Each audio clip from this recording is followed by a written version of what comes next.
Hello all happy Vinayagar Chaturthi.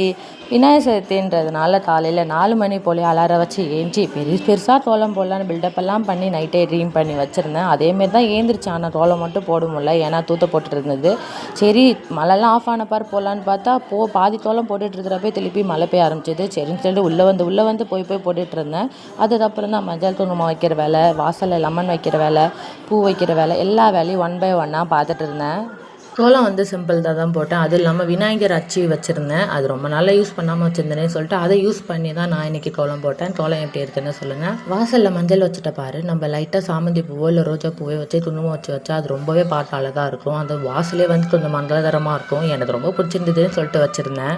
அப்புறம் என்ன, விநாயகருக்கு இதெல்லாம் பூவெல்லாம் வச்சுட்டு பொட்டு எப்படியாவது அட்ஜஸ்ட் பண்ணி வச்சுட்டேன். குங்குமத்தில் வைக்கலான்னு பார்த்தேன், பட் அவ்வளோ இடத்துல ஒரு விநாயகருக்கு வச்சுருந்தேன். சரின்னு சொல்லிட்டு நான் கோலம் மாவுலேயே குங்குமெல்லாம் வச்சுட்டு முன்னாடி வேலையை முடிச்சுட்டு அதுக்கப்புறம் பின்னாடி வேலைக்கு போயிருந்தேன். பின்னாடி வாசலெல்லாம் பெருக்கிட்டு அங்கேயும் சிம்பிளாக கோலம்லாம் போட்டேன். அதுக்கு முன்னாடி சுப்ரபாதத்தை வச்சுட்டேன்.